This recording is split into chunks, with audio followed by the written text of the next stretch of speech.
Meaning of insurance adjuster. Insurance adjuster. Insurance adjuster. Insurance adjuster. Insurance adjuster.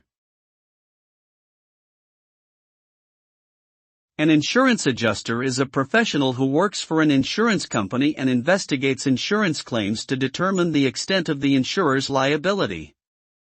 The adjuster evaluates the damage or loss claimed by the policyholder, assesses the coverage under the insurance policy, and negotiates a settlement with the claimant.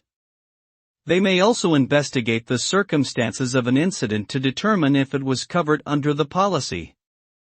The goal of an insurance adjuster is to ensure that the insurance company pays out only the amount that they are obligated to pay under the policy terms.